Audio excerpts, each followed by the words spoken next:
네, 시간이 되었으므로 기도하고 시작하도록 하겠습니다. 기도하겠습니다. 참 좋으신 하나님 아버지 감사합니다. 귀한 하루 허락하여 주시고 또 주님 전에 나와 주의 말씀을 듣고 주의 말씀을 배울 수 있도록 은혜를 허락하여 주심에 감사드립니다. 예수님께서 이 땅에 오셔서 공생의 2년 차에 어떤 사역을 하셨고 어떤 여정을 거치셨는지 주여 우리가 배우려고 합니다. 저희에게 지혜와 능력을 더하여 주시고 주님 가신 그 길을 우리도 따라가게 하여 주시옵소서. 감사드리며 예수님의 이름으로 기도드립니다. 아멘. 오늘 함께 보실 내용은 공생의 2년 차에 대한 내용입니다. 먼저 강의 시작하기 앞서 숙제부터 말씀드리고 가겠습니다. 오늘 숙제는 좀 많아요. 마태복 괜찮습니다. 지난번 숙제를 또 계속 읽으시면서 하시면 좋겠어요. 마태복음, 마가복음, 누가복음, 요한복음을 또 읽는 숙제고요. 마태복음이 조금 많습니다. 5장 8절에서 13절 그리고 23절 34절 5장 18절에서 13절 마태복음 5장에서 8장까지 그리고 8장 13절 23절에서 34절까지 읽는 겁니다. 그리고 9장 18절에서 26절까지 읽는 거고 11장 2절에서 19절까지 읽는 거고 13장을 읽는 겁니다. 마태복음이 꽤 많습니다. 그리고 마가복음은 3장 13절에서 19절까지 읽고 그리고 4장부터 6장 6절까지 읽습니다. 누가복음은 4장 13절에서 30절 그리고 6장 12절에서 8장까지 그 다음에 13장 18절에서 25절까지 읽으시면 됩니다. 그리고 마지막으로 요한복음은 5장 전체 읽으시면 되겠습니다. 다시 한 번 더 말씀드릴게요. 네, 이거 보시면서 하시면 되겠습니다. 마태복음 5장부터 8장 13절 그리고 20쪽 14절부터는 건너뛰고 다시 23절부터 34절 읽으시고 그리고 9장 18절부터 26절 읽으시고 11장으로 넘겨서 2절부터 19절까지 읽으시고 13장 읽으시면 되겠습니다. 그리고 마가복음은 3장 13절에서 19절까지 그리고 4장부터 6장 6절까지 읽으시면 됩니다. 누가복음은 4장 13절부터 30절까지 그리고 6장 12절부터 8장까지 그리고 13장 18절에서 25절까지 요한복음 5장 전체를 읽으시면 되겠습니다. 수업을 들으시고 해당 성경을 읽으시면서 강의안을 다시 보시면서 복습하는 게 중요한 내용입니다. 이걸 꼭 하시길 바랍니다. 강의 시작하도록 하겠습니다. 예수님이 이제 공생의 2년차가 시작됩니다. 예수님의 2년차 시작은 예루살렘에서부터 시작합니다. 요한복음을 따라갑니다. 요한복음에선 이제 예수님이 6월절, 두 번째 6월절을 맞이하시면서 예루살렘에 오시는 내용을 기록하고 있습니다. 갈릴리에서 예루살렘으로 갈 때 우리가 계속해서 보았던 일반적으로 가는 요단 동편 베레아길로 가는 그 길을 이야기하고 있습니다. 요단강을 건너서 여리고에서 하루를 쉬고 예루살렘을 향해 하루길을 올라가는 길이죠. 그리고 예루살렘 동편 베다니와 감람산 벳바기를 거쳐 기드론 골짜기 넘어 오른쪽으로 오르면 성전문 바로 앞이 양문입니다. 자, 쭉 와서 요단강 건너서 여리고에 도착을 해서 여 베다니 건너서 쭉 벳바게 건너서 감람산 올리브산 건너서 쭉 오면 이렇게 오고 바로 보이는 게 양의 문이라고 보입니다. 지도를 한번 보시면서 보면 너무 좋을 것 같아요. 지도 보여드리겠습니다.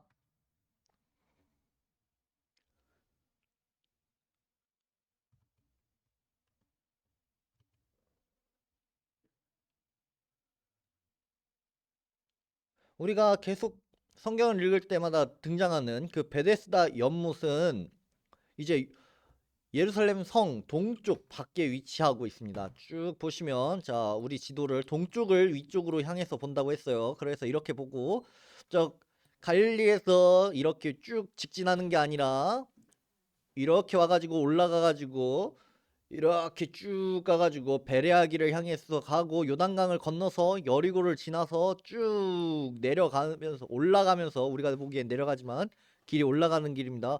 올라가면서 쭉 가면서 베다니를 지나고 벳바게를 지납니다. 그리고 앞에 감람산 여기를 지나서 이제 양해문 지나서 이렇게 오면 예루살렘 성전이 있는 곳입니다. 지금 여기 강의 안에 보이는 이 지도는 방향을 이렇게 서쪽이 앞으로 가게끔 이렇게 보이는 거예요. 우리가 보는 위성 지도는 동쪽이 앞으로 가는 지도입니다. 감람산 넘어서 이렇게 예루살렘으로 예수님께서 오셨습니다. 페이지 47페이지입니다. 이곳이 두 번째 6월절 사건이 일어난 곳입니다. 여기서 지금은 이제 없어졌습니다. 지금은 없어졌는데 당시에는 바로 이렇게 올라오시면 여기에 양의 문이 있었습니다. 기드론 골짜기가 여기 골짜기인데 요 앞에 기드론 골짜기 밸리 오브 기드론이라고 돼 있는 여기 요쯤에 원래 양의 문이 있었는데 이후 술레이만 대제가 여기를 개편하면서 없어졌고 지금 남은 건 사자문 이 정도 남아 있습니다.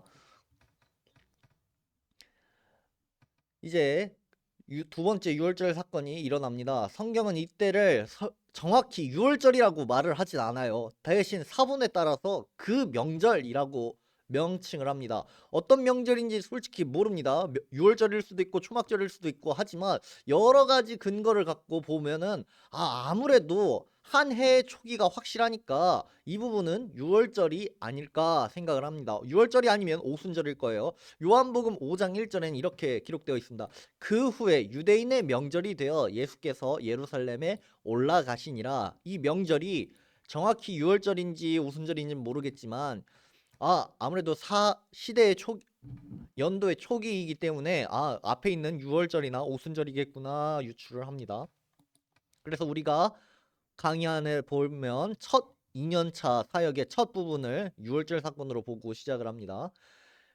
예루살렘에 오셔서 하신 일 중에 가장 우리에게 기억에 남는 게 그거죠. 38년 된 병자를 고치신 사건이죠. 요한복음 5장 2절부터 18절에 기록된 그 사건입니다. 예수님께서 베데스다 연못으로 옵니다. 베데스다가 여기 성전이 있으면 여기 지금 13번 여기 밑에 여기 작게 베데스다 연못이라고 돼 있는 여기인데 오늘날에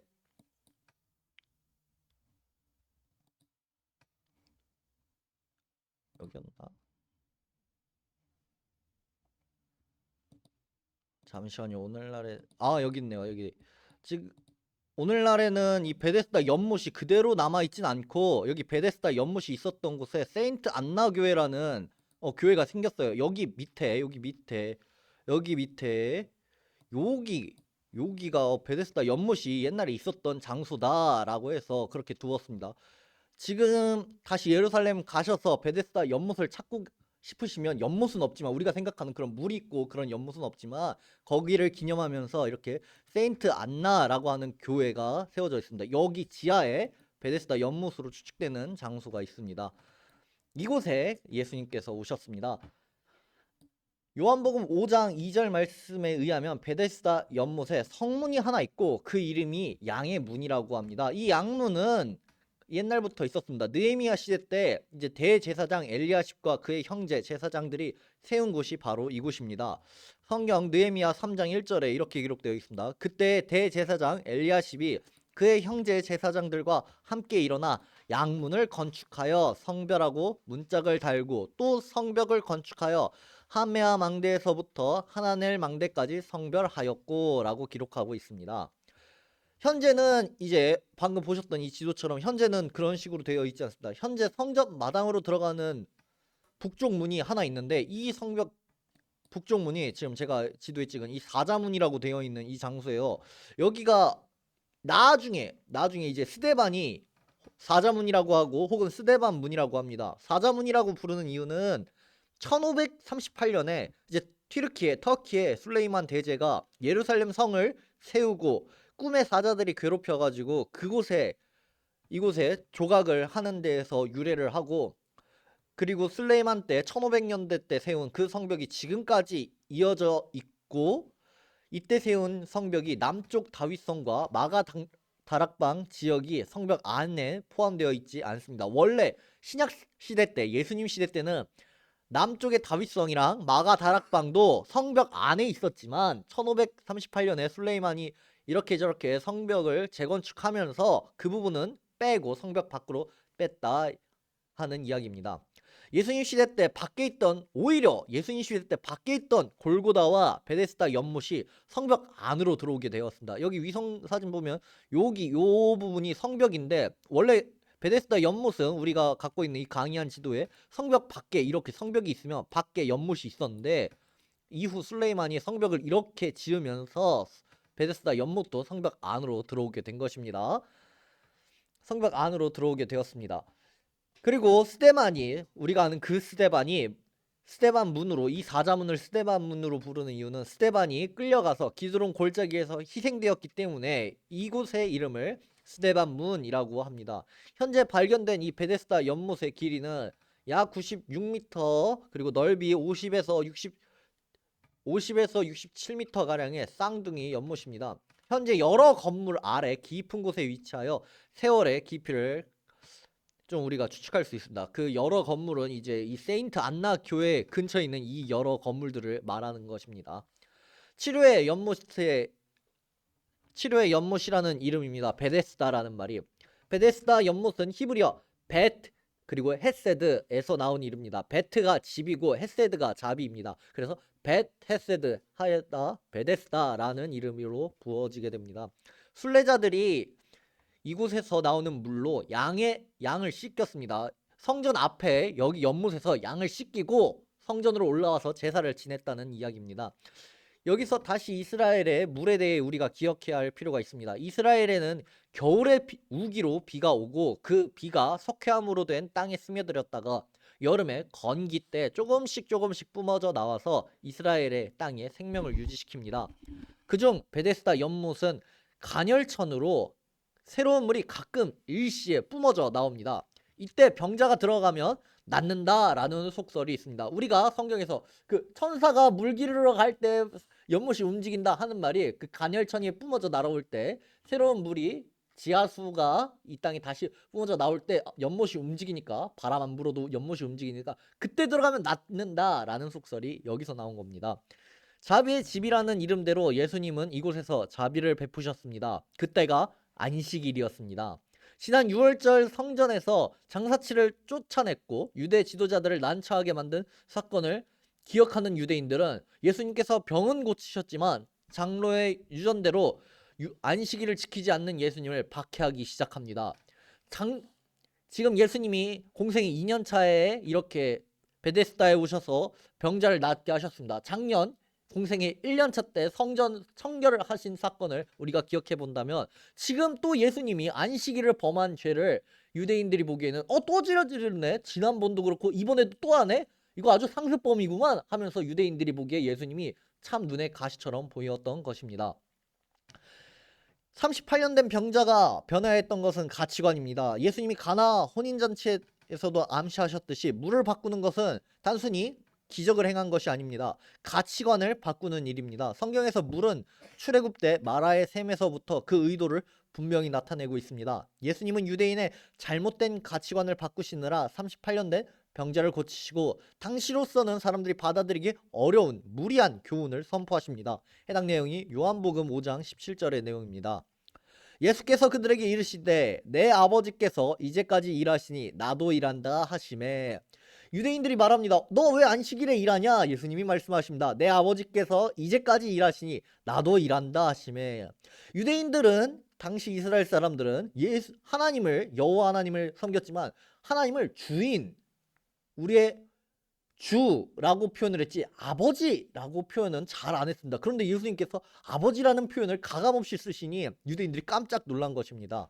유대인들에게 걸림돌이 된 다른 문제는 예수님이 하나님을 친아버지라 하며 자신이 하나님과 동등하다고 한 설교 내용 때문이었습니다. 가뜩이나 안식일에 일하지 말라는 우리 전통이 있는데 그걸 또 범하고 또 범하는데 이제는 심지어 우리가 섬기는 여호와 하나님을 내 아버지라고 말을 하니 유대인들 입장에선 정말 큰일이 난 거죠. 하나님이 아빠니까 아들인 예수님도 하나님이다라는 게 당연히 이들에게 이해가 되는 것입니다. 그래서 예수님께서 또 심판주가 되신다는 것과 모든 성경이 자신 예수님에 대하여 말하는 것이라는 내용은 이제 고지식한 예루살렘에 있는 유대인들에게 분노하게 되는 조건이 됩니다. 이후 예수님께서 예루살렘에서 안식일 논쟁을 벌이십니다. 요한복음 5장 이제 19절에서 47절에 있는 내용입니다. 안식일 논쟁은 예루살렘과 갈릴리 모두 있었습니다. 당시 바리새파라는 인기 종파가 예수님과 이런 안식일 논쟁을 벌입니다. 우리가 신약 시대 때 주요하게 생각해야 될 그런 종파가 세 개가 있다 했어요. 하나가 사두개파, 하나가 바리새파, 하나가 에세네파라고 했습니다. 이 중에 바리새파는 경건하였고 하나님 말씀을 잘 지켰고 율법에 정통하였지만 부활도 믿고 천사도 믿고 영적인 존재도 믿었지만 앞선 장로들과 또 앞선 선진들이 세운 그런 전통들도 구전들도 따로 지키는 사람들이라고 말을 했습니다. 이 바리새파가 두드러지는 포인트가 3개가 있는데 그중 하나가 할례고 두 번째가 음식 규례고 세 번째가 안식일 엄수였습니다. 그중 안식일 문제는 예수님과 바리새인 간에 빈번히 일어난 갈등이었습니다. 바리새인은 은근히 예수님과 자신들이 함께할 수 있는지 아닌지를 확인하기 원했습니다. 아무래도 성전 청결 사건을 작년에 하셨던 걸 보면 아 예수님이 사두개인이랑은 이게 짝짝꿍이 안 되겠구나 생각이 드니까 바리새파가 그 기득권이랑 함께하는 사두개파가 아닌 우리 중산층 혹은 시민층과 함께하는 우리 바리새파랑 지금 인기 스타가 된 예수님이랑 이렇게 함께하면 너무 좋을 것 같으니까 그림이 이쁠 것 같으니까 예수님께 살살 한번 간을 봅니다. 예수님이 우리랑 함께할 수 있는지 없는지 봅니다. 그런데 예수님이 안식일을 어기시고 전통에 따르는 일도 안 하시고 심지어 하나님을 아버지라고 하는 걸 보니 아 도저히 우리랑 함께할 수 없겠구나 라고 보는 것입니다. 그래서 처음에 예수님에게 이들이 찾아올 때 혹시 우리랑 함께 할 수 있지 않을까라는 마음에 들어서 예수님을 뭐라 부르냐면 랍비어라고 칭합니다. 예수님을 선생님이라고 공손하게 대합니다. 어?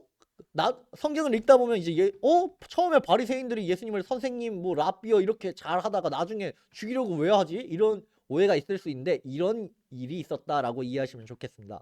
근데 방금 말씀드렸던 것처럼 사역 2년차가 되면서 예수님이 베데스다 연못에 38년 된 병자를 안식일에 고치면서 이제 갈등이 표면화되었습니다. 이제부터 유대 지도자들과 예수님과 정면 대결의 양산을 띠게 됩니다.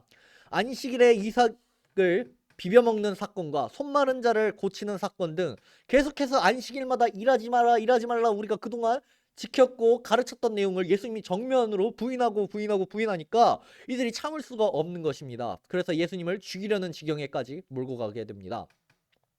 이런 모습이 현대에도 당연히 남아 있습니다. 현대 유대교를 믿는 사람들도 이 문제에 관해 굉장히 철저합니다. 성전 제사가 없어진 지금의 유대인들은 유대인답게 해주는 요소가 안식일 준수입니다. 검은 옷을 입고 안식일을 준수합니다. 그들이 안식일에 하지 않는 일들이 굉장히 많습니다. 지금은 현대 과학기술이 발달되면서 새로운 물건들이 생겨났잖아요. 그래서 어? 토라라든지 율법서를 보면은 컴퓨터라나 엘리베이터나 뭐 이런 물건에 대한 규례가 없으니까 어떡하지 하니까 전통으로는 이건 하라 이건 하지 마라 이런 규례들이 계속해서 생겨났습니다. 유대인들은 지금도 주일에 엘리베이터를 타면 버튼을 안 눌러요. 그냥 가만히 서 있습니다. 엘리베이터가 주일에는 안식일에는 그들의 표현으로 안식일에는 1층부터 10층까지 있으면 1층부터 10층까지 계속 눌러져 있어요. 누가 따로 누르는 사람이 없어요. 보통 엘리베이터가 시스템이 그렇게 돼 있어요. 그래서 그들은 한 층 올라갔다 기다리고 한 층 올라갔다 기다리고 계단을 오르는 것도 일이라고 생각해서 계단을 어느 정도 올라가지 않아요. 그 거리가 있어요. 한 몇 킬로였나? 그 정도 안에서 움직이는 건 괜찮은데 그 이상으로 가는 거는 일을 한 거라고 보기 때문에 그들이 안식일에는 철저히 가만히 있습니다. 심지어 엘리베이터가 그렇게 최신식이 아니라면은 다른 누가 엘리베이터 버튼 눌러주기까지 가만히 기다립니다. 이런 유대인들의 요소가 지금도 남아 있습니다. 문명이 발달할수록 그 항목들이 더욱 늘어납니다. 신앙생활할 때 주일날 불 떼고 밥 안 했어. 그렇죠. 주일날 저녁에 다 해놔가지고 그때는 교회가 머니까 그렇죠. 주일날 저녁에 밥 다 해놓고 주일날 새벽에 그걸 짊어지고 교회를 가. 주일날은 불도 안 떼고 밥도 안 하고 토요일날 저녁에 다 해놔갖고 그거 하루 종일 예배 드리러 가서 먹고 또 저녁 먹고 월요일날이라. 네, 맞습니다. 내 어렸을 때 그랬어요. 과거 우리가 그랬던 한국보다 더 철저하게, 더 엄격하게 유대인들은 토요일 그 안식일 전날에 음식을 미리 해놓고 안식일에는 음식을 더 안 하고 그렇게 있는 게 지금 현재 상황입니다. 문명이 발달할수록 그 항목은 더 늘어나고, 그러나 원리는 하나라고 할 수 있습니다. 상황을 변화시키는 것은 모든 원리는 바로 그들이 그 많은 원리는 상황을 변화시키는 거가 일이다 라고 봅니다. 그래서 상황을 변화시키지 않으려고 노력을 합니다. 불 하나 켜는 것도 그들에겐 일이 됩니다. 어두운 방이 밝아지게끔 상황을 변화시켰으니까. 그래서 불도 안 켜고 가만히 있습니다. 그런 관점에서 보면 이제 제자들이 예수님과 함께 밀 이삭을 잘라가지고 비벼 먹는 일은 분명히 명백하게 안식일을 범한 행동이었던 것입니다. 이제 예수님께서 이렇게 안식일 논쟁까지 하시고 예루살렘에서 떠나서 갈릴리로 이동을 하십니다. 쭉 내려가서 페이지 49페이지입니다. 50페이지의 지도 보시겠습니다. 갈릴리로 가십니다. 예수님은 자신의 일로 밤을 새워서 기도하신 일이 별로 없으십니다. 예수님이 자기가 어떻게 하고자 해서 기도를 하시는 게 거의 없어요. 우리가 아는 그 겟세마네 기도 이런 거 이외에는 별로 없어요. 그러나 광야에서 굶주려 있을 때 돌을 떡으로 만드실 수도 있으셨으나 자신을 위해서는 기적을 행하시지 않습니다. 그러나 사람을 세우기 위해선 밤을 새워 기도를 하십니다. 제자들을 택하여 부르신 이 사건은 예수님이 마지막으로 남기신 것이 바로 제자들이라는 점에서 매우 중요한 일입니다. 마가복음에서 제자들의 선택을 이렇게 이야기하고 있습니다. 마가복음 3장 14절에서 15절입니다. 이에 12를 세우셨으니 이는 자기와 함께 있게 하시고 또 보내사 전도도 하며 귀신을 내쫓는 권능도 가지게 하려 하심이로라. 제자들 대부분 이스라엘 북부 갈릴리 출신인데 반에 가롯 유다 있잖아요. 그 가롯 유다는 이름이 가롯 유다가 아니라 가롯이 그리웃이라고 하는 지역 이름입니다.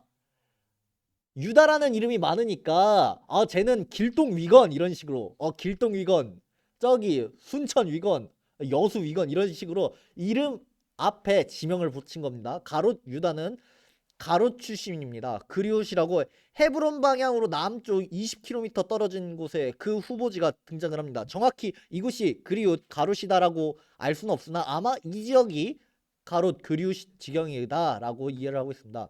남방과 산지 지경에 있는 그 가롯 근처에 아랏 왕이 한때 이스라엘을 대적한 왕이라는 것도 우리는 기억해야 할 것입니다. 이제 이 갈릴리 지도를 보겠습니다. 이제 예수님께서 제자를 세우시는 이 14번 여기서도 안식일 논쟁을 하십니다. 그리고 산상수훈도 하십니다. 갈릴리에서 산상수훈 우리가 아는 그 여러가지 예수님의 가르침이 나옵니다. 마태복음 5장부터 7장까지 그리고 누가복음 6장 20절부터 38절까지 내용이 기록되어 있습니다. 특별히 마태복음 5장부터 7장까지 복음의 진수라고 불리는 산상수훈이 기록되어 있습니다. 이 교훈을 깊이 묵상하며 살펴보는 것도 너무 중요하지만 오늘 강의에서는 특별히 이 강의 안에서는 그 내용을 다 조목조목 살피는 것보다는 핵심적인 복음을 말씀하신 상황과 배경을 이해하는 데 초점을 맞춰 보겠습니다. 먼저 산상수훈을 누구에게 하셨을까? 언제 어디서 하셨을까를 살펴보겠습니다. 마태복음 5장 1절입니다. 마태복음 5장 1절을 보면은 예수님께서 무리를 보시고 산에 올라가 앉으셨고 그 말씀을 듣고자 제자들이 예수님 앞에 섰습니다. 누가복음 6장 17절에 이렇게 기록되어 있습니다. 예수께서 그들과 함께 내려오사 평지에 서시니 그 제자의 많은 무리와 예수의 말씀을 듣고 병고침을 받으려고 유대 사방과 예루살렘과 두로와 시돈의 해안으로부터 온 많은 백성도 있더라. 이렇게 많은 이들이 있는 앞에서 예수님께서 가르침을 전합니다. 수백 명인지 수천 명인지 알 수가 없습니다. 그러나 마태복음은 산상수훈이 끝나자 아래와 같이 이야기합니다. 마태복음 7장 28절입니다. 예수께서 이 말씀을 마치심에 무리들이 그의 가르침에 놀라니 오병이어 사건과 비교할 때 많은 사람이 들었다라고 우린 추측할 수 있습니다. 예수님이 가르치신 이 갈릴리 산상수훈은 위성지도로 보면은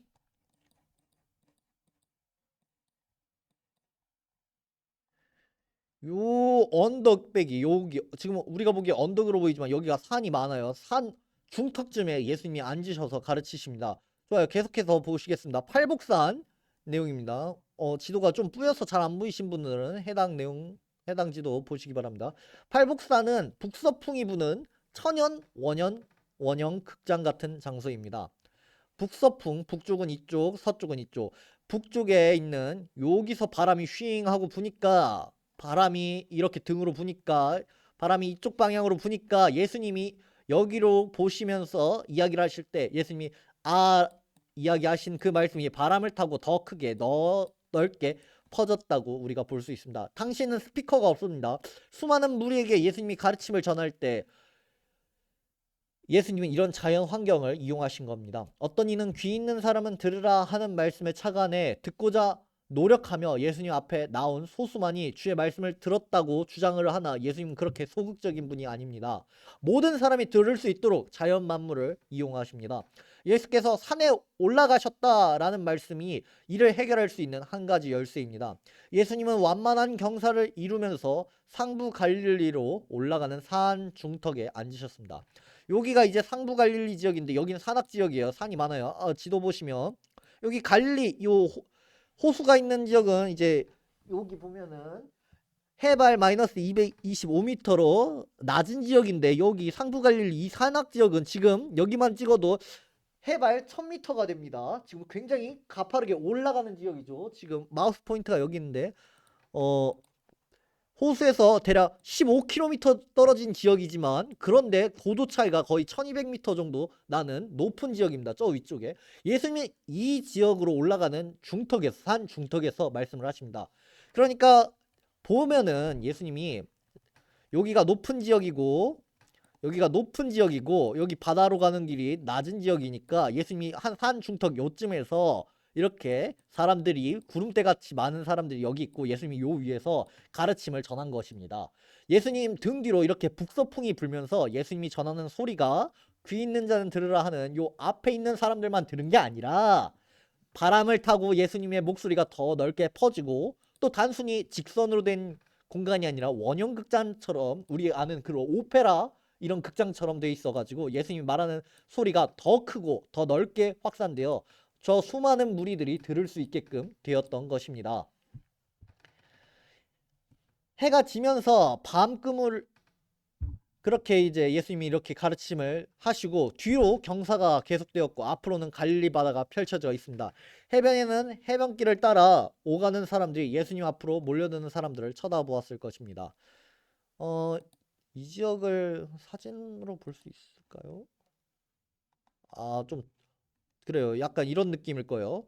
예수님이 이런 산 중턱에 앉으셔서 여기 평지 지역에서 가르치셨다라고 이해하시면 좋겠습니다. 여기 보면은 저기 갈리 지역, 이 해변 지역이 굉장히 평평해 가지고 위에서 보면 다 잘 보이잖아요. 그런 식으로 고도가 높은 데에서 예수님이 이렇게 가르치시니 사람들이 이렇게 잘 들을 수 있었던 것입니다.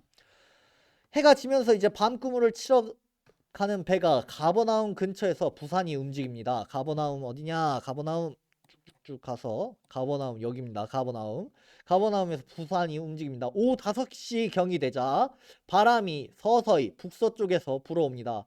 무리를 사랑스러운 눈으로 바라보시던 예수님이 입을 가리쳐 전하십니다. 조용하지만 힘있는 목소리가 북서쪽에서 불어오는 미풍을 따라 저 멀리 끝까지 전달되었습니다. 숨죽인 사람들의 귀에는 예수님이 하신 한 말씀 한 말씀이 또렷이 새겨졌습니다. 저녁이면 어김없이 부는 북서풍이 산에서 바다 쪽으로 내려가면서 세미한 음성도 무리에게 분명히 전달되었을 것입니다. 팔복사는 멋진 원형 극장이었습니다. 예수님은 그 천연 원형 극장을 매우 효과적으로 이용하셨고 무리는 넋을 잃고 예수님의 말씀에 귀를 기울였습니다. 가난한 이들이 많았던 시대에 예수님의 팔복은 사람들의 마음에 깊이 스며들었을 것입니다. 이제 남서쪽에서 디베라를 보시면서 티베리아스라고 되어 있는 여기 디베라를 보시면서 예수님이 이야기를 하십니다. 디베라 여기 지역엔 여기 되어 있고 우리 오늘날에는 티베리아스라고 되어 있는 여기 이 디베라를 보시면서 예수님이 또 말씀을 하십니다.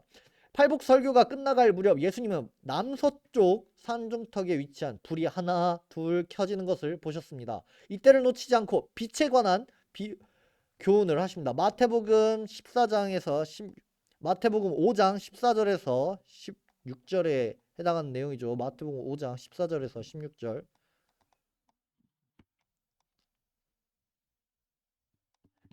그 가르침을 전하시고 또 이제 이 바다 지역에 이 호수 지역의 어부들을 보시고 어부들이 갈릴리 바다 근처에서 물고기를 저장하기 위해 소금을 푸는 것을 보시면서 또 소금에 관한 비유를 하십니다.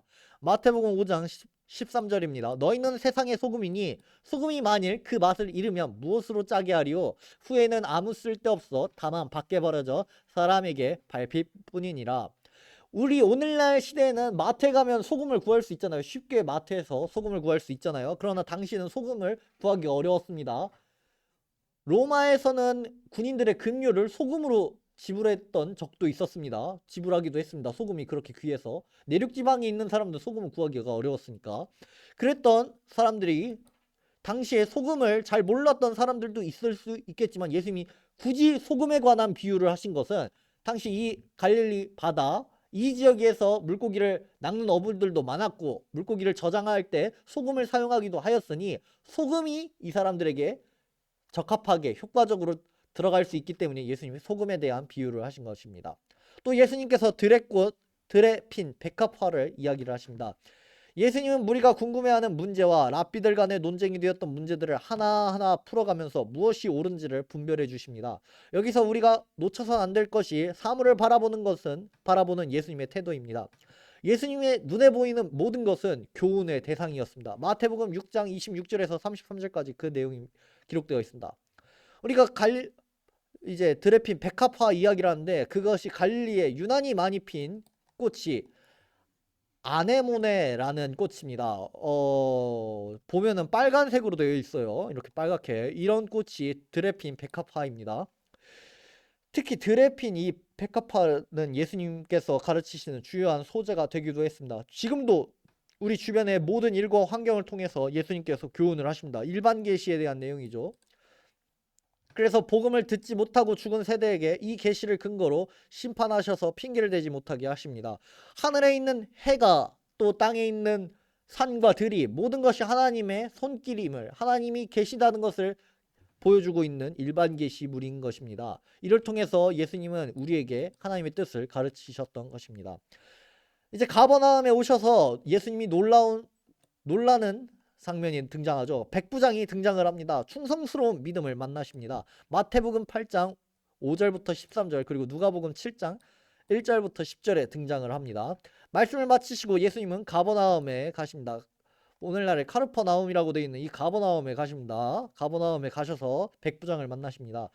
말씀 마치시고 가버나움에 가셨습니다. 그곳에서 이스라엘의 어디서도 찾아볼 수 없는 믿음을 가진 이방인 백부장을 만납니다. 100명을 거느린 부하를 갖고 있는 그는 이 가버나움에서 최고 권력을 행사할 수 있는 사람이었을 것입니다. 그러나 그는 예수님께 자신의 문제를 전적으로 맡기는 겸손한 믿음을 보이면서 이방인으로선 들을 수 없는 최고의 찬사를 예수님으로부터 듣습니다. 예수님은 왜 백부장을 칭찬하셨을까요? 그의 대답을 마태는 이렇게 기록합니다. 마태복음 8장에 해당 내용 기록되어 있습니다. 8장 8절에서 9절입니다. 백부장이 대답하여 이르되 주여 내 집에 들어오심을 나는 감당하지 못하겠사오니 다만 말씀으로만 하옵소서. 그러면 내 하인이 낫겠사옵나이다. 나도 남의 수하에 있는 사람이요 내 아래에도 군사가 있으니 이더러 가라 하면 가고 저더러 오라 하면 오고 내 종더러 이것을 하라 하면 하나이다. 군대는 명령에 살고 명령에 죽습니다. 그는 명령 체계를 말씀과 연계시켜서 삶에 적용시킨 것입니다. 예수님께서 말씀만 하시면 내 하인이 나을 것을 이 백부장은 믿었던 것입니다. 예수님은 이를 칭찬하십니다. 예수님이 이제 갈릴리에서 나인성으로 향하십니다. 나인성은 갈릴리 여기서 쭉 가서 나인성으로 향하십니다. 위성지도에서 여기 가버나움에서 갈릴리 이 지역에서 쭉 내려가서 나사렛에서 여기 남동쪽에 있는 여기 나인이라는 이 지역에 가십니다. 나인성에 예수님께서 가셨습니다.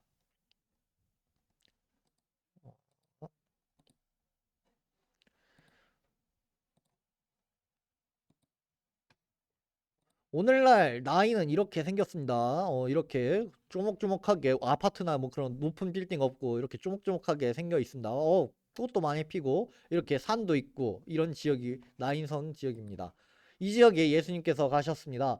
갈릴리를 다니시던 예수님이 남쪽 이스라엘 골짜기에 나인성에 왜 가셨는지 알 수는 없습니다. 이 길이면 명절을 지키기 위해 가는 길인데 이 길로 따라서 지금 이 길로 따라서 이렇게 위로 해가지고 디베라기를 따라서 여리고 지나서 이렇게 예루살렘으로 가거나 아니면은 이 길을 따라서 쭉 가서 밑으로 가서 위로 올라가면 또 해변길 따라서 두로나 시돈 위쪽 지역으로도 갈 수 있습니다. 그런데 예수님께서는 굳이 이 나인에 도착을 하십니다.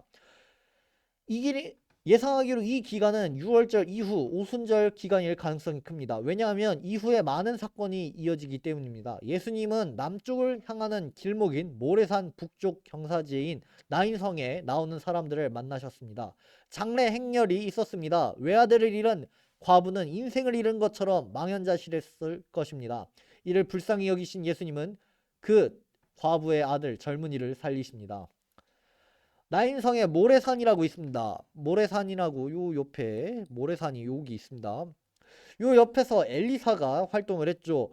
모래산 남쪽 산기슭에 수넴성이 있습니다. 이곳에서 엘리사가 수넴 여인의 아들을 살렸습니다. 여기가 방금 여기가 나인성이면 여기가 모래산 여기가 수넴입니다. 그 엘리사가 수넴 여인 살렸던 그곳이 여기입니다. 수넴 이 지역.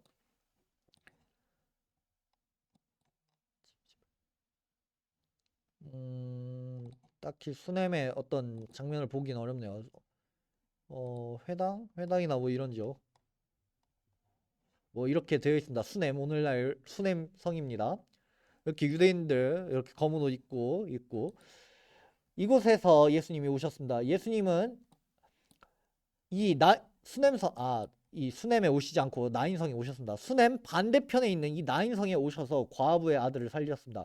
구약의 엘리야와 엘리사는 신약에 와서 세례 요한과 예수님으로 이어지면서 예표가 현실로 성취되는 사건을 많이 볼 수 있습니다. 엘리사가 한 일거 환경을 예수님과 비교해서 보면 정말 많은 것이 보일 것입니다. 선지자로 오신 예수님의 모습이 더욱 분명하게 보일 것입니다. 갈릴리 사역은 선지자의 사역을, 예루살렘의 사역은 제사장적 사역과 왕의 사역을 예수님이 잘 감당하셨구나 라는 것을 우리가 볼 수 있습니다. 세례 요한이 아직 죽지 않았습니다. 세례 요한이 질문을 합니다. 갈릴리 활동이 예수님의 이런 활동이 왕성해지자 헤롯 안티파스의 감옥에 갇힌 세례 요한이 자신의 제자들을 예수님이 진정한 메시아인지 확인하도록 보냅니다. 이미 세례 요한이 예수님이 세례를 받으셨을 때 그가 메시아임을 알았지만 감옥 생활이 오래되고 또 모진 고통을 당하니 어느 정도 흔들렸던 것 같습니다. 예수님은 이때 세례 요한이 말라기가 말한 장차 메시아를 준비하러 올 엘리야라는 것을 확인해 주십니다. 해당 내용이 말라기와 그리고 마태복음에 기록되어 있습니다. 말라기 4장 5절입니다. 보라, 여호와의 크고 두려운 날이 이르기 전에 내가 선지자 엘리야를 너희에게 보내리니. 마태복음 11장 13절에서 14절입니다. 모든 선지자와 율법이 예언한 것은 요한까지니 만일 너희가 즐겨 받을진대 오리라 한 엘리야가 곧 이 사람이니라. 갈릴리에서 예수님께서 또 비유로 말씀을 하십니다. 이러한 표적을 보이사 사람들이 예수님께 몰려왔습니다. 집이나 좁은 마을은 예수님을 보러 모인 사람들을 수용하지 못했습니다. 그래서 예수님은 바닷가로 나가셔서 가르치십니다. 많은 사람으로 인해 갈릴리 바다에 배를 띄우시고 그 위에서 배에 타시고 사람들은 평지에서 예수님의 말씀을 듣습니다. 낮에 뜨거운 햇살 때문에 예수님은 주로 아침과 저녁에 가르치셨습니다. 우리 대한민국에서는 무슨 활동을 할 때 주로 오전, 오후 이 낮 시간에 하지만 예수님은 이 뜨거운 햇빛을 피하기 위해 아침 일찍 혹은 밤 늦게 활동을 하십니다. 특히 아침에 선선한 바람이 바다에서 육지로 불 때면 예수님은 배에 올라 조용히 말씀을 전하셨습니다. 아무리 많은 사람도 그 부드러운 바닷바람을 타고 들려오는 주님의 음성을 들을 수 있었습니다. 예수님은 아침에는 바다에서 저녁에는 산 위에서 복음을 전파하셨습니다. 그 전파하는 내용 중 씨 뿌리는 비유가 있습니다. 이 갈릴리 지역의 환경은 우리나라 제주도랑 많이 비슷합니다. 예수님은 13장부터 비유로 말씀을 하시는데 갈릴리 환경에 맞는 비유로 이 내용을 이야기하십니다. 마태복음 13장부터 이야기를 하십니다. 첫 번째 비유가 씨 뿌리는 비유입니다. 당시 유대인은 씨 뿌리기 전에 굳은 땅을 갈았습니다. 기경을 했습니다. 첫 비가 내린 직후에 굳은 땅을 갈고 곡식을 씨앗을 뿌립니다. 우리는 이제 모내기 농사 땅을 가는 시점이 봄이잖아요. 이른 봄에 이렇게 일을 하는데 당시에는 가을에 일을 했습니다. 왜냐면 여름에는 건기여서 비가 안 오고 땅이 굳고 딱딱해지니 이른비 가을에 우기인 겨울보다 앞선 가을에 이른비가 내리면 땅이 촉촉해지니까 그때 땅을 파고 기경을 했던 것입니다. 이때 씨를 뿌립니다. 첫 비가 내린 직후에 굳은 땅을 갈고 곡식의 씨앗을 흩뿌립니다. 그러면 씨앗이 이곳저곳으로 흩어지면서 초막절 전후로 대략 10월쯤에 우리나라 추석쯤에 첫 비가 내리면서 씨앗이 발화가 되고 6월절쯤에 이제 이후 내년 3월에서 4월쯤 되면은 그 뿌린 곡식들이 자라서 열매를 맺히게 됩니다. 이스라엘의 절기는 농사와 밀접한 관계가 있습니다. 한 가지 고려해야 할 것이 있다면 갈릴리의 특수성입니다. 갈릴리 환경이 우리나라 제주도와 같다는 점입니다. 방금 말한 내용은 이스라엘 전역에 해당하지만 특별히 갈릴리에서는 특별한 점이 있다는 겁니다. 제주도처럼 현무암이 많은 이 갈릴리는 밭에 박힌 큰 돌을 한쪽에 치워야 했습니다. 밭을 갈고 갈다 보면 부드러운 흙만 있는 게 아니라 현무암같이 딱딱한 돌도 많았기 때문에 그 돌들을 갖다가 저기 밭 구석에다가 따 치워 놓습니다. 그러면 이 돌무더기 사이로 가시와 엉겅퀴가 무성하게 자랍니다. 이런 환경에서 자란 갈릴리 바다 주변의 사람들은 이제 예수님이 말한 그 씨 뿌리는 비유 이면에 숨겨진 메시지가 무엇이든 간에 그 비유가 어떤 내용인지 누구보다 쉽게 알아차렸을 것입니다. 좋은 땅에 떨어진 씨, 그리고 길가에 뿌려진 씨, 돌짝밭에 뿌려진 씨가 무엇인지 바로 그 내용이구나. 나 농사 지었을 때 봤어 그거 라고 갈릴리 사람들이 쉽게 이해했던 것입니다. 씨 뿌리는 비유는 이제 막 초막절 우리나라 추석의 지나 새싹이 돋아오던 때 예수님께서 말씀하신 비유입니다. 초막절과 우리의 추석이 같은 날이라는 것을 우리가 기억해 두면 좋습니다. 예수님이 이제 또 겨자씨 비유를 이야기하십니다.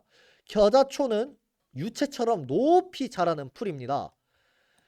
겨자씨 비유도 마찬가지입니다. 비가 오면 자라는 겨자초는 1년생 풀이긴 하지만 제주도의 유채처럼 높이 자랍니다. 물이 많고 기름진 곳에선 2m까지도 자랍니다.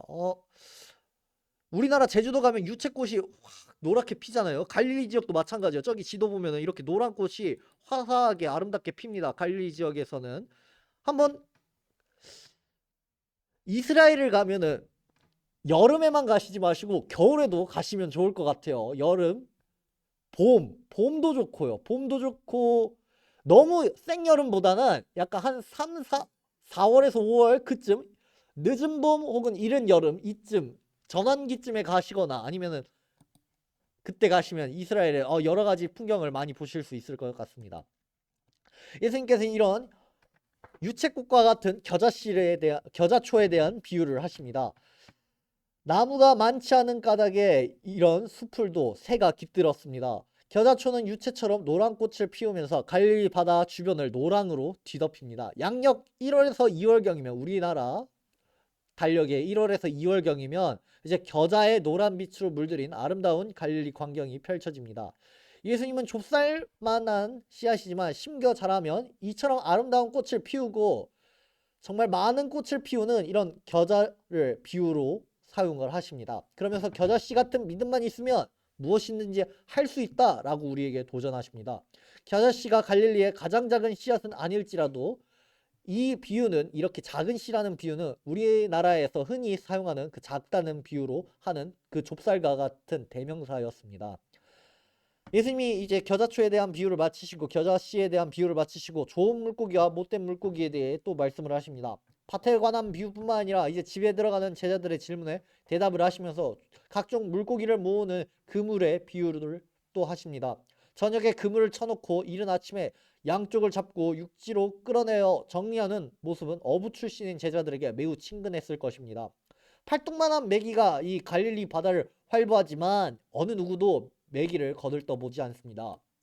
우리나라에선 메기 매운탕 없어서 못 먹잖아요. 근데 갈릴리에선 그러지 않아요. 왜냐면 레위기에서 이런 거 먹지 말라고 했어요. 레위기 11장 12절입니다. 수중생물에 지느러미와 비늘 없는 것은 너희가 혐오할 것이니라.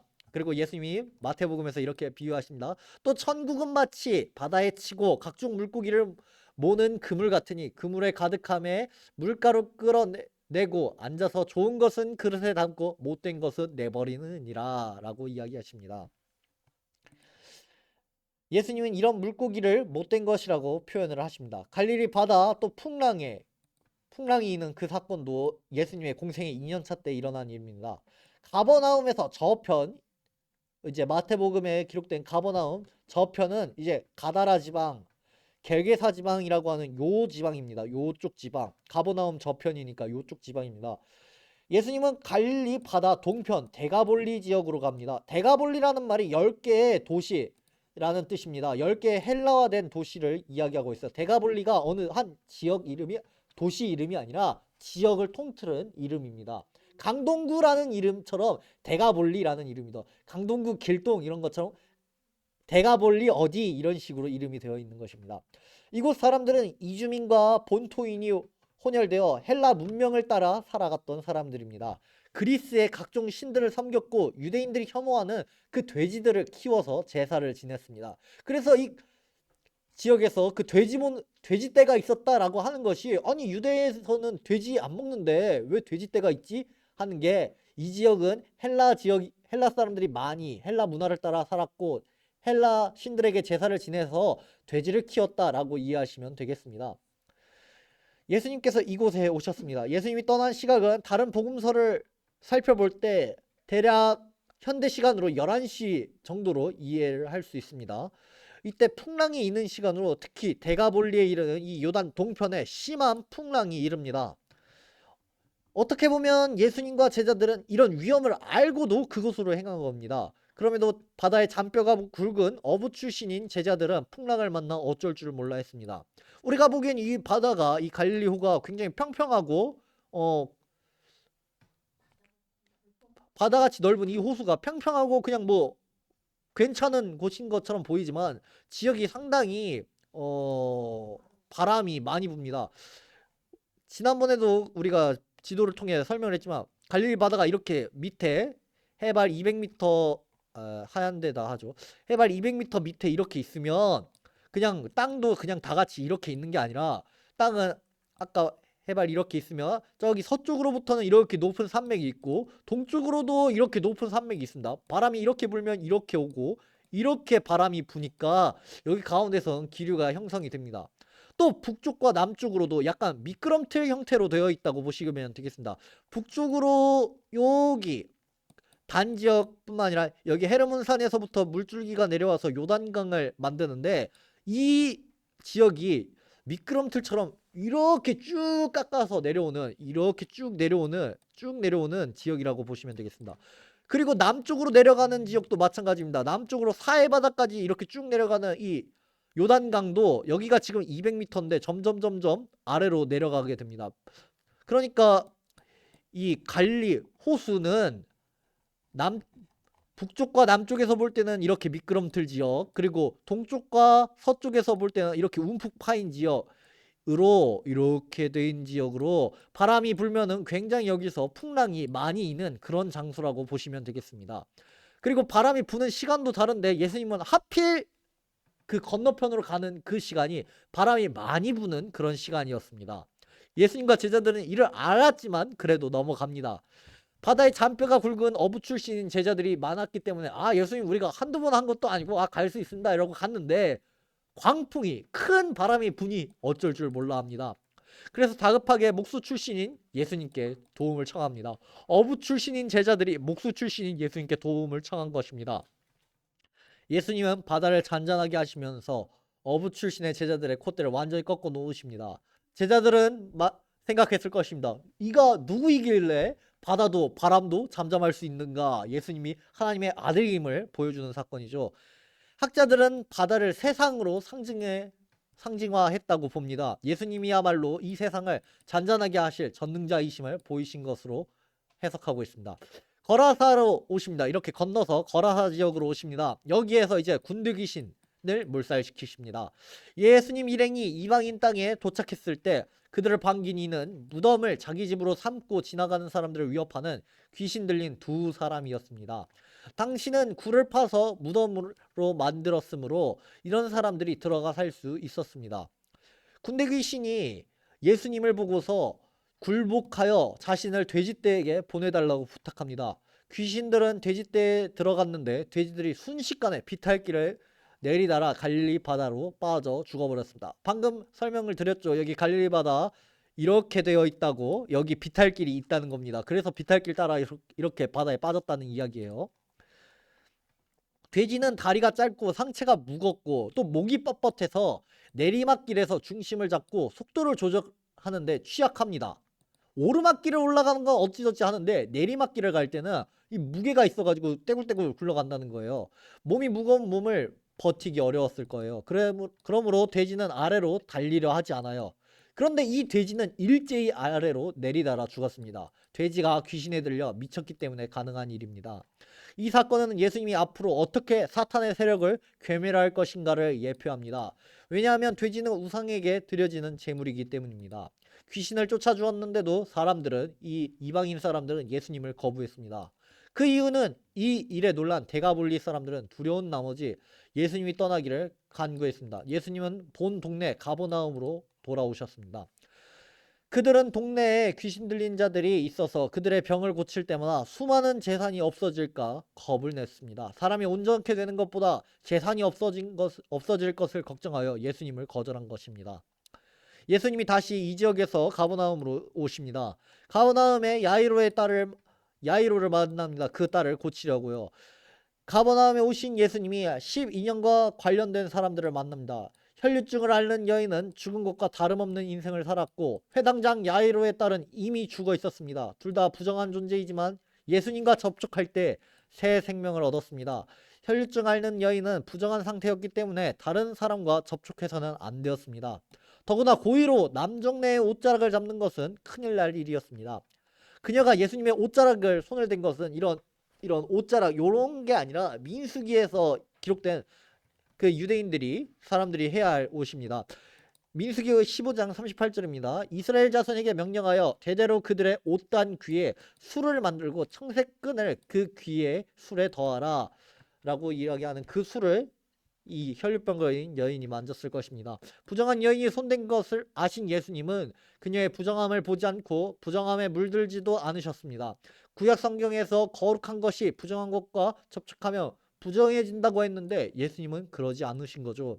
오히려 그 속에 생명이 있기 때문에 부정을 물리치고 생명으로 살리십니다. 나사로를 살리실 때에도 생명의 주로 선포하신 말씀이 이 두 여인에게 적용되었습니다. 그 여인의 버림받은 가운데 살았건 사랑받은 가운데 죽었건 상관하지 않으셨습니다. 12년 동안 죽어가는 여인이나 12년 꽃같이 피어난 여인이나 모두 예수 안에서 새 생명을 얻었습니다. 구약시대나 신약시대나 구원은 예수님으로부터 시작됩니다. 나사렛으로 예수님이 오십니다. 가버나움에서 쭉 밑으로 이동해서 여기 나사렛으로 예수님이 오셨습니다.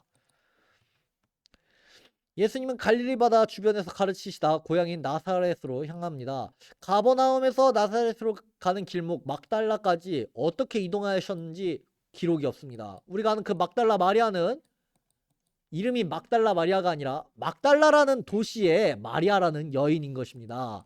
예수님이 여기 가버나움에서 길 따라서 막달라 지나서 이렇게 나사렛으로 오셨습니다. 오늘날 나사렛이 굉장히 또 큰 도시이기 때문에 전경을 보여드리긴 어렵고 대략 이렇게 생긴 도시입니다. 나사렛으로 예수님이 오셨습니다. 막달라에서 서쪽으로 향하다가 오른쪽으로 가면 두로고 왼쪽으로 향하면 왼쪽으로 향하면 나사렛이 나옵니다. 가버나움에서 나사렛과 예루살렘으로 갈 때 두로와 시돈을 향할 때든 막달라를 거쳐야 했습니다. 이곳에서 막달라 마리아를 만나 그녀를 치료하였고 그녀는 이후 어느 누구보다 예수님을 사랑하며 따라갔습니다. 두 번째 고향에서 방문한 예수님은 환영을 받았지만 존경은 받지 못했습니다. 이때 성경에 등장하는 예수님의 형제에 주목하시기 바랍니다. 13장 55절입니다. 야고보는 예수님이 승천하신 후 교회의 기둥과 같은 사도가 되었고 유다는 유다서를 썼습니다. 시몬은 전통에 의하면 예루살렘 교회의 지도자로 봉사했다고 합니다. 예수님은 자신을 배척하는 나사렛 사람에게 이렇게 이야기하십니다. 마태복음 13장 57절에 해당 내용이 기록되어 있습니다. 여기서 말하는 선지자는 누가복음 4장을 보면 엘리야와 엘리사입니다. 나사렛에서 바라보는 이스라엘 골짜기에서 주로 활동한 선지자가 바로 엘리야와 엘리사기 때문입니다. 나사렛 언덕을 오르면 이제 지중해 저기 베니게 방향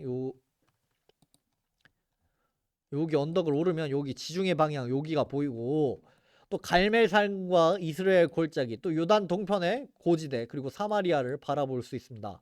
맑은 날에는 북동쪽 다메섹 방향을 볼 수 있고 또 다메섹에서 이스라엘 골짜기까지 연결되는 그런 도로도 보입니다. 이 모든 장소가 바로 엘리야의 사역지입니다. 그 갈멜산에서 불을 받은 엘리야가 여기 이스라엘 골짜기 여기 나사렛에서 서쪽으로 가면 여기 갈멜산이 있어요. 여기에서 엘리야와 엘리사가 활동했기 때문에 예수님이 그들을 이야기를 하신 것입니다. 그러므로 예수님이 고향에서 배척을 당하자 두로 북쪽인 사렙다까지 간 엘리야의 상황과 자신을 연관시킨 것은 이상한 일이 아닐 것입니다. 여기서 이제 배척을 당하시니 쭉 올라갑니다. 여기 두로가 여기 있고 시돈이 위에 있고 대략 요 지역이 사렙다로 추정이 됩니다.